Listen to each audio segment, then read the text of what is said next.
Good evening, dwellers. We are taking a look at the new Malice in Underground Archetype out of what is potentially going to be the best deck build set of the century, which is Deck Build Crossover Breakers. Fellas, if you're like me and you've fallen deep down the rabbit hole and you're very late for a very, very important date, perhaps you can pass some time by opening some of our lovely Pokemon products. Forbidden Cards is now available to the public. If you'd like to purchase a few cards, do let us know. There's always discount codes being given out because on my TikTok, I'm constantly losing my challenges and giving away 5% off. So please feel free to jump on, have a peruse, let me know what you think of the website. If you think anything could change, I'd love to hear it. Have a lovely day. I'm not too sure when we get this set. But based on the two archetypes we've seen, firstly we saw Apotricosis a couple of days ago, but now we get this lore dump of the Alice in Wonderland story, sort of all, would I say steampunked or cyberpunked up. The arts look terrific, and I want to take a look at the cards because they are fantastic. Firstly, we have Malice White Rabbit. Now, the theme of these is they are all level 3 Cyberse Dark monsters, relatively small stat lines, and each of them have the effect that if they are banished, you can pay 300 life points to special summon it, but then you are locked into link monsters for the rest of the turn, which I think is a very fair restriction. Well, it's probably unfair, it's probably too unbalanced. Malice White Rabbit. If this card is normal or special summoned, you can set one Malice Trap from your deck with a different name from the cards in your graveyard. Now, the Malice Traps also have the condition on them where they can be activated the turn they are set, provided you banish a Malice monster. Also quite a unique look at activating trap cards, or making best use of trap cards without them being usable on turn 0. You take no battle damage from battles involving Malice Link monsters that point to this card. This reads like a secret effect that you forget about mid-tournament. If this card becomes banished, you can pay 300... Oh, okay, sorry, we've already covered that effect. We have Malice Pawn Cheshire Cat. This is the card. This is the best card. Okay. During your main phase, you can banish one Malice card from your hand. Then you can draw 2 cards. Sorry, this isn't the best one. My bad. Monsters destroyed by battle with a Malice Link monster monsters destroyed by battle with a Malice Link monster that points to this card are banished instead of being sent to the graveyard, so a Whiptail style effect. If this card becomes banished, you can pay 300, special summon it itself, gotcha. Again, I like that we've got this second effect here because it's one that people won't be paying a lot of attention to, and actually gives the deck so far a lot of interesting ways of removing monsters without having to spin them away or use SP Little Knight. Malice, Pawn, Dormouse. So we have pawns and we have queens. Okay. During your main phase, you can banish one Malice monster from your deck.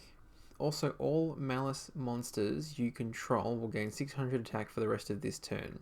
I read this card after reading the other two. This is absolutely insane when this deck essentially tutors the other two, or itself if you needed to.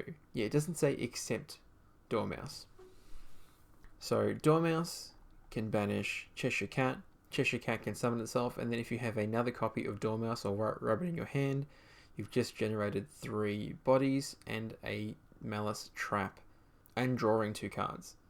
So you want to be drawing a critical mass of these monsters. The issue so far is that there's only 3 of these main deck monsters so far. I would want to be playing more if they made them available. An important thing to remember is the way that Konami treats deck build packs. If you remember sets like Amazing Defenders, Pearly, Rescue Ace, the cards that came out of that set were subpar at the beginning, but got incredible support in core sets to the point where they became meta-relevant threats. We've already seen this happen multiple times with multiple deck build packs. I have faith that we'd get at least a 4th main deck monster, which makes this deck incredibly consistent. And that monster wouldn't even need to have an effect other than special summon itself. I like the way these Link monsters have been designed, but we'll talk about that. If this card is special summoned, add 1 Malice spell from your deck to your hand. To date, I believe there is only the field spell that has been announced. And it requires a Malice monster. Okay. The original attack and defense of all effect monsters your opponent controls are swapped, while this card points to a monster. Again, this offers really interesting removal for cards that wouldn't have normally been quite difficult to deal with. If this card becomes banished, you can pay 900 life points, special summon it, then you can banish 1 Cyberse monster from your deck. That's a fairly incredible effect. So far, I don't see a really easy engine way to make this monster on turn 1. I don't even... Yeah, you would want to get this turn 1 if you could, because it's a search effect, but it doesn't start your engine. I think this is probably how we should be designing our Link monsters, not as starter cards, but as extenders or payoffs. And I like that there's also no way to cheat the banish 1 Cyberse monster from your deck. I can't think of a Cyberse monster outside of this archetype that I really would want to be banished. Nothing springs to mind, but I've also never played a Cyberse card in my life. Okay, Malice, Queen, Hearts of Crypto. Okay, this is the boss monster of the deck. 3 monsters, including a Malice monster. Quick effect, you can target 1 of your banished Malice cards, shuffle it into the deck, and if you do, banish 1 card in the field. Really good removal. This activation and its effect cannot be negated if this card points to a monster. So all of our end board pieces at least need to be pointing to a monster. I think that's the name of the game here. If this card becomes banished, again, it has the same thing. You can pay 900 life points, special summon, and if you do, its attack becomes doubled. So we come back at 5k. Important to note, we come back at 5k, can banish a monster on the field, we can gain potentially 600, can banish anything it battles, no battle damage. Yeah, I don't think that's really going to come up too often. The important balancing act that Konami have managed here is by making both of these Link 3 monsters, they really haven't given us a good bridge into either of these cards, which means you do need to dedicate other resources or other monsters to making this work. Again, stuff that they're going to fix in core sets after the fact, but these cards already read incredibly well. Behind every good deck is a good field spell. Malice in Underground, just love the name of that. You can only activate 1 card with this card's name per turn. Okay.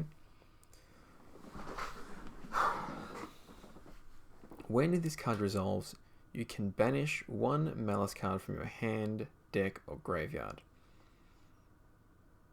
Right, so instantly we have access to any of the level 3 monsters that we want. So we can tutor the Cheshire Cat to draw 2, tutor White Rabbit to get a Malice trap. No, you would tutor Dormouse, banish Cheshire, summon Treasure. Oh, that's not a non-summon effect. Hold on a second. Only this is the normal special summon effect. Wow, interesting.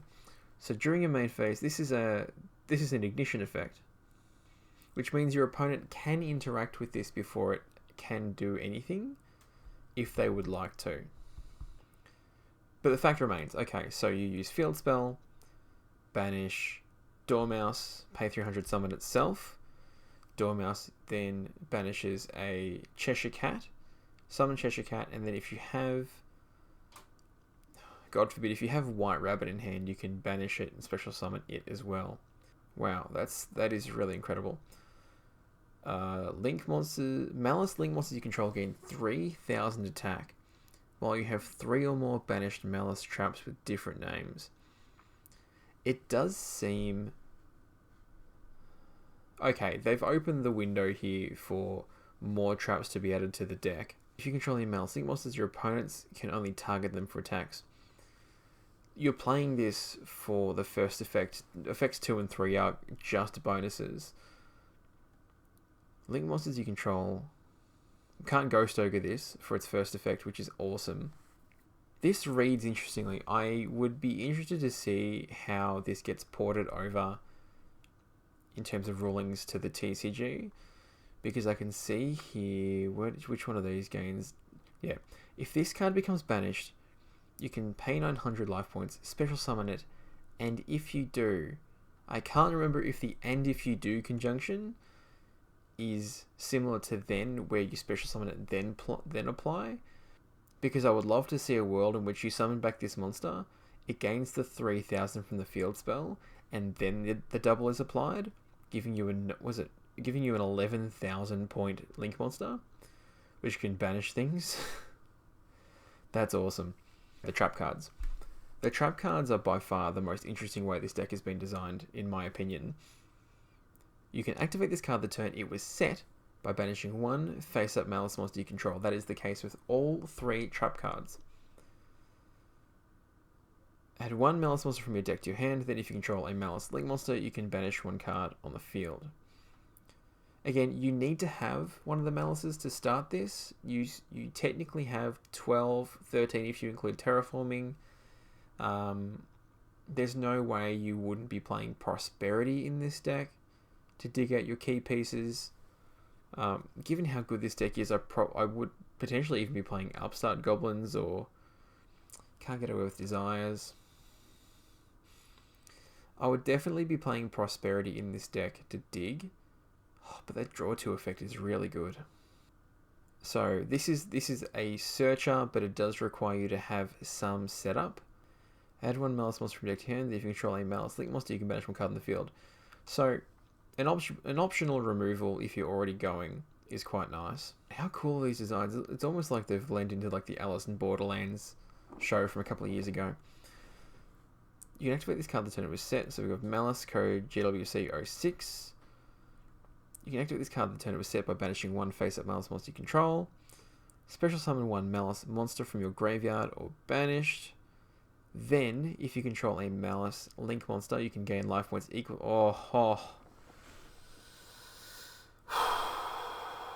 Okay. So we have a win condition. We have a game 3 win condition. But it's only if you have a link monster. So you do already have to be going to apply the bonus effects. Again, I like it. I like that we already have to be going for these to be good. You can activate this card the turn it was set by banishing 1 face. Yep, again. Special summon 1 Malice monster from your deck, or if your opponent controls 3 or more cards, you can special summon 1 Malice link monster from your extra deck instead. The monster summon can't attack or it activates its effect this turn. Yeah, I don't know how I feel about this. Because the one link monster I would want to summon is Hearts of Crypta. I hope they call this Hearts of Cypher instead. That would be way cooler.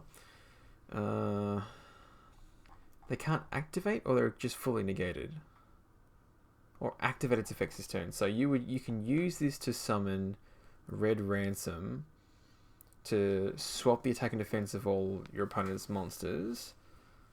I guess it's a kind of interruption, but it's not something that I would be searching for actively. It might be something I play just because of how few Malice cards there are.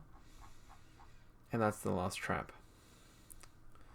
Okay, that's the last card. The deck build pack does have a couple of interesting reprints in this set. Aloof Lupine is cool. For those of you who don't know, Aloof Lupine, you can banish a card from your hand and then banish a card with the same attribute and type from your deck. So you could potentially trigger multiple Malices in one go, or multiple pawns in one go. I'll go through a couple of cards that I think may be interesting inclusions. I'll start with the obvious ones first, and we'll move on to something that I think the masses haven't really thought about. Goldsark, of course. Access pretty much any of the copies of your... Still limited, damn. For some reason I thought this card was unlimited. I suspect that might change in the upcoming ban list. I don't think we care about banishing cards from our own decks anymore. But again, this gives you just access to any of the Malices that you need. Pawns, I should say. It's easier to say pawns. I think the one feature of this deck we have all realised is the deck plays perfectly fine under Shifter. In fact, it's ideal. all of your pawns will summon themselves back if you shifter and then just perform a link summon, so it's a no-brainer to play 3 of this card. The one interesting component is if this does become one of the better decks. The 2 archetypes so far out of this deck build pack both play under shifter and both gain some benefit from shifter, not as much as each other, but if you shifter in this matchup, it is actively bad for you if you're playing a mirror. Again, you would play it. God knows there are still graveyard decks going around, and there will be in 6 months' time. Allure of Darkness, really straightforward. All of the dark monsters summon themselves if they get banished. Instant inclusion 3 of. I saw some people, this is contentious, I saw some people eyeing off Drastic Draw. Banish all monsters you control, minimum 2, draw 3 cards, and you can't special summon, normal special summon the turn you activate this card, except for Cyberse monsters. I disagree with this card, wholeheartedly. Think about the ways you're getting multiple bodies on the board. If you're already using multiple pawns banish effects to revive themselves, they're not coming back off your draw. They're not coming back off your Drastic Draw. So you get to draw your 3 cards, but you've sacrificed all of your board presence. And because you've already used the 2 or 3 of the available effects that you've got, you now can't establish, you're actually forced to end your turn just with a couple of extra cards in hand. Kind of important to note, none of the pawns actually play into the Mulch Armies. Mulch Army Perulia won't count because you're summoning from hand. You give away your normal summon, that's fine.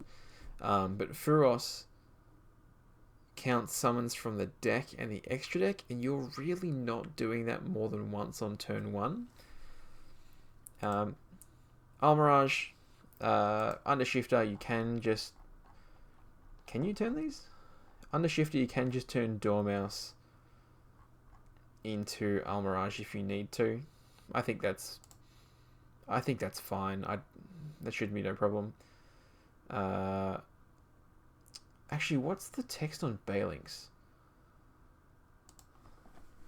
Salamangreat Balinks. I've butchered that. 1 level 4 or lower Cyberse monster. This will be important because if you're playing under shifter, that means any of your normal summons is a link to, and potentially more advantage if you're banishing a Dormouse or Cheshire Cat with other pieces in hand. Sorry to circle back, but one thing I haven't even realized is that if you grab White Rabbit, you set the Searcher trap, then you can banish the White Rabbit to add a Malice monster. But what you then do with the Malice monster is interesting. If you just had White Rabbit to begin with, you don't extend. This card is interesting. And it's a 3 of in the deck in my opinion, because White Rabbit can grab it, but okay. Next, any Cyberse deck, Splash Mage, even if you are playing Shifter, I think it's still worth it to have this card. I wish it did say Banish. If it left the field, that would be very cool.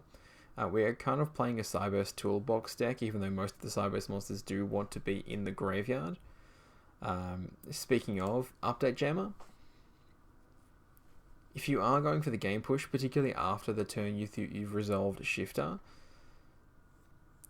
having this on the board gives you, linking this off for, which one are we after? Linking this off for your Crypta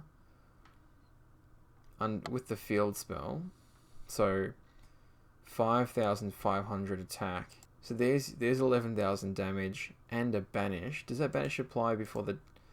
You can apply the banish as removal, or you can just whiptail 2 cards. I think it's very good. This is probably an inclusion. This card is being reprinted in the set, and I think it's really cool, because in theory, if you can stick one of your main deck monsters or one of the link monsters on the board when you apply this effect, you do get to recur them. This seems a little difficult to set up because you need to be hitting a link 3 and another monster, and for it to be that good, it probably needs to be an IP interruption. So IP, a link 3, the link 3 comes back, and then you banish everything on the board. But you've lost your link 3. That's probably good enough by itself, I'll be honest. It's probably good enough by itself. And then because you're banishing all your cards, this gains a ludicrous amount of attack. Dimensional Fissure. I think this is an instant 3 of. Again, it's dependent on how many cards or how many decks are worried about things going to the banished. If you just have this card by itself, you can't play it because you could potentially be enabling your opponent to kill you. Pentastag, with all these different manipulations of attack, defense, and giving yourself a boost, this card could be incredible for just killing your opponent out of nowhere. It's not much of anything. If anything, you could just use this as a bridge. You still have access to your IP and your SP, provided neither of those cards get banned before this point. Japan is definitely leaning in that direction. The one card I haven't seen people talk about is this. Haggard Lizardos. It was a common out of Phantom Nightmare. You can banish one monster from your face-up, field, or grave with 2,000 or less attack. That's all of our main deck monsters. Then target one monster in the field, make its attack become equal to the attack of the monster banished to activate this effect. So, you're instantly being able to reduce the attack of one of your opponent's monsters. Where this is kind of important is this is a generic, well, two monsters with different names. It is a reasonably generic link monster, and its effect is that if you banish a monster that was originally reptile, draw one card. So if you needed the extra layer of consistency, or if you needed to dig one more card, you can either go two monsters into this, then banish one of your... you go two monsters into Haggard Lizardos, banish one of the pawns from your graveyard, the pawn summons itself back. You can modify Haggard's own attack if you want to, and there's a link 3. So I think this is going to be your ideal bridge, and it gives you an opportunity to draw an additional card if you're willing to banish itself, or if for some ungodly reason reptiles become a decent inclusion in this deck. In short, I think this deck is absolutely incredible. It was clearly very thoughtfully drawn out and planned.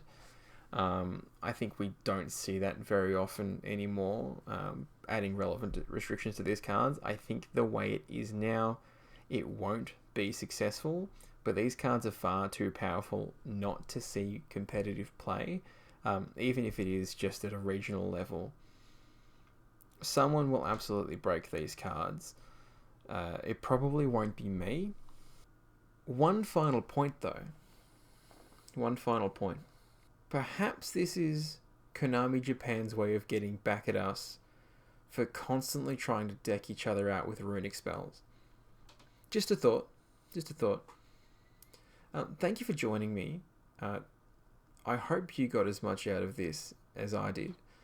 Doing research on these sorts of archetypes has really kept me interested in this game, even if it is just to laugh at the people playing on the sidelines. But if you would like more of these styles of videos, please do let me know. It was a pleasure speaking with you, and I'll talk to you later today.